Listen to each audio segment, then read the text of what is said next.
ஓம் சாந்தி 10/1/2024 சாக்கார முரளியின் சாரம். இனிமையான குழந்தைகளே, அலஃப் மற்றும் பே தந்தை மற்றும் ஆஸ்தி நினைவில் இருந்ததென்றால் குஷியின் அளவு அதிகரித்து கொண்டே இருக்கும். இது மிகவும் சுலபமான ஒரு வினாடியின் விஷயமாகும். கேள்வி: எல்லையற்ற குஷி எத்தகைய குழந்தைகளுக்கு இருக்கும்? சதா குஷியின் அளவு அதிகரித்து கொண்டே இருக்க வேண்டுமானால் அதற்கான சாதனம் எது? எல்லையற்ற குஷி எந்த குழந்தைகளுக்கு இருக்கும்? சதா குஷியின் அளவு அதிகரித்து கொண்டே இருக்க வேண்டும் என்றால் அதற்கான சாதனம் என்ன? பதில்: எந்த குழந்தைகள் அசரீரி ஆவதற்கான அபியாசம் செய்கின்றனரோ, பாபா சொல்வதை நன்கு தாரணை செய்து மற்றவர்களுக்கும் தாரணை செய்விக்கின்றனரோ அவர்களுக்கு தான் எல்லையற்ற குஷி இருக்கும். அசரீரி ஆவதற்கான அபியாசம் செய்யக்கூடியவர்களுக்கு பாபா சொல்லக்கூடிய விஷயங்களை தானும் தாரணை செய்து மற்றவர்களுக்கும் தாரணை செய்ய வைக்கக்கூடிய குழந்தைகளுக்கு எல்லையற்ற குஷி இருக்கும். குஷி சதா அதிகரித்து கொண்டே இருப்பதற்காக அழிவற்ற ஞான ரத்தினங்களை தானம் செய்து கொண்டே இருங்கள். அநேகருக்கு நன்மை செய்யுங்கள். சதா இந்த நினைவு இருக்க வேண்டும், நாம் இப்போது சுகம் மற்றும் சாந்தியின் சிகரத்திற்கு சென்று கொண்டிருக்கிறோம். அப்போது குஷி இருக்கும். ஓம் சாந்தி. பாப் தாதாவின் சிந்தனை: யாருடைய நினைவில் அமர்ந்திருக்கிறீர்கள் என்று ஒரு வினாடியில் குழந்தைகளை எழுத செய்ய வேண்டும். இந்த விஷயம் பாபாவுடைய மைண்டில் ஓடி இருந்ததா. யாருடைய நினைவில் இப்போ நீங்கள் எல்லோரும் உட்கார்ந்துருக்கீங்க அப்படிங்கிறத எழுத செய்ய வேண்டும் அப்படிங்கிறாரு. இதை எழுதுவதில் நேரம் ஒன்றும் ஆகாது. ஒவ்வொருவரும் ஒரு வினாடியில் எழுதி பாபாவிற்கு காட்ட வேண்டும். அந்த நேரத்தில் அனைவரும் எழுதி பாப் தாதாவிற்கு காட்டினார்கள். பிறகு பாபாவும் எழுதினார். பாபா எழுதியதை யாருமே எழுதவில்லை. பாபா எழுதியிருந்தார். அலஃப் மற்றும் பே எவ்வளவு சுலபமான விஷயம். அலஃப் என்றால் பாபா, பே என்றால் ராஜ்யம். அப்பா ஆஸ்தி, ஏ பி. ஆஸ்தி பாபா படிப்பு சொல்லி தருகிறார். நீங்கள் ராஜ்யத்தை அடைகிறீர்கள். இதை விட அதிகமாக எழுதுவதற்கான அவசியம் இல்லை. எல்லாரையும் எழுத சொல்கிறப்போ பாபா மட்டும் இப்படி எழுதின, பிரம்மா பாபா மட்டும் இப்படி எழுதினாரா? ஏபி. அதனால் பாபா சொல்லியிருக்கார், இப்போ நீங்கள் இதை விட அதிகமாக எழுதுவதற்கான அவசியம் இல்லை. நீங்களோ எழுதுவதற்கு 2 நிமிடங்கள் எடுத்துக்கொண்டீர்கள். அலஃப் பே என்பது ஒரு வினாடியினுடைய விஷயமாகும். சிவனுடைய ஆலயத்திற்கு சென்று எவ்வளவு பூஜை செய்கின்றனர்.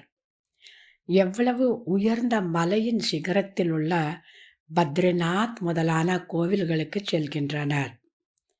எவ்வளவு திருவிழாக்களை நடத்துகின்றனர். ஏனென்றால் அவர் மிகவும் இனிமையானவர் அல்லவா? பாபா சொல்கிறார், ரொட்டி துண்டு சாப்பிட்டாலும் சாப்பிடாவிட்டாலும் சேவைக்காக ஓடோடி செல்ல வேண்டும். தொழில் செய்பவர்கள் இதுபோல் செய்கின்றனர் இல்லையா? நல்ல வாடிக்கையாளர்கள் வந்துவிட்டாலோ சாப்பிட்டாலும் சாப்பிடாவிட்டாலும் ஓடுகின்றனர். பணம் சம்பாதிக்க ஆர்வம் உள்ளது. இதுவோ எல்லையற்ற தந்தையிடமிருந்து அளவற்ற செல்வம் கிடைக்கின்றது. நேரம் குறைவாக இருந்த போதும் நாளை சரீரத்தை விட்டாலும் விடலாம். எந்த ஒரு நிச்சயமும் இல்லை. பாருங்கள், விநாசமோ நிச்சயமாக நடைபெற போகின்றது. உங்களுக்கோ, அதாவது வேட்டைக்காரனுக்கு கொண்டாட்டம், வேட்டையாடப்படும் மிருகத்திற்கு திண்டாட்டம். உங்கள் குஷிக்கு எல்லையே கிடையாது. உங்களுக்கு அளவற்ற குஷி இருக்க வேண்டும். நல்லது, தாரணைக்கான முக்கிய சாரம். முதலாவது, ஞானத்தை தாரணை செய்வதற்காக முதலில் தன்னுடைய புத்தியை தங்க யுகத்தினுடையதாக ஆக்கிக் கொள்ளுங்கள். பாபாவின் நினைவை தவிர வேறு எந்த ஒரு பொருளின் மீதும் பற்றுதல் வரக்கூடாது. இரண்டாவது, கர்மாத்தீத் நிலையை அடைந்து வீட்டுக்கு செல்வதற்கு அசரீரி ஆவதற்கான அபியாசம் செய்யுங்கள். தனது நடத்தையை பாருங்கள். யாருக்கும் துக்கம் கொடுக்காதிருக்கின்றேனா? யாருக்கும் நான் துக்கம் கொடுப்பதில்லையே. இப்படி தன்னுடைய நடத்தையை சோதிக்க வேண்டும். பாபாவிற்கு சமமாக இனிமையானவராக ஆக வேண்டும். இன்றைய வரதானம். சகிப்புத்தன்மையின் தாரணை மூலமாக சத்திய தன்மையை தனதாக்கிக் கொள்ளக்கூடிய சதா காலத்திற்கும் வெற்றியாளராகுக. விளக்கம். உலகத்தினர் சொல்கிறார்கள், இன்றைய காலகட்டத்தில் மனிதர்கள் உண்மையாக இருப்பது என்பது மிகவும் கடினமாகும். அவசியம் பொய் பேசத்தான் வேண்டும் என்று சொல்கிறார்கள். அநேக பிராமண ஆத்மாக்கள் கூட இவ்வாறு நினைக்கிறார்கள்.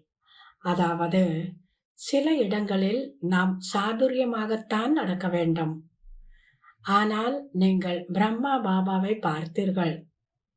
சத்தியத்தன்மை மற்றும் தூய்மைக்காக அவர் எவ்வளவு எதிர்ப்புகளை சந்திக்க வேண்டியிருந்தாலும் அதைக் கண்டு அவர் பயப்படவில்லை.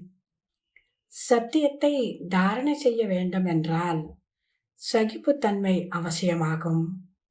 சில இடங்களில் சகித்துக் கொள்ள வேண்டியிருக்கலாம், தலை குனிய வேண்டியிருக்கலாம், தோல்வியை ஏற்றுக்கொள்ள வேண்டியதாக இருக்கும்.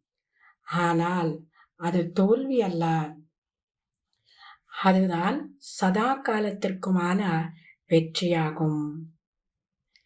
இன்றைய ஸ்லோகன். தான் மகிழ்ச்சியாக இருப்பது மற்றும் பிறரை மகிழ்ச்சி அடைய செய்வது, இதுதான் ஆசீர்வாதம் கொடுப்பது மற்றும் ஆசீர்வாதம் பெறுவதாகும். இன்றைய அவ்யக்த ஸ்திதியை அனுபவம் செய்வதற்கான மகா வாக்கியம். எனக்காக ஒரு பாபாதான் மற்றும் என்னுடைய அனைத்தும் அந்த ஒருவரில் அடங்கிவிட்டது.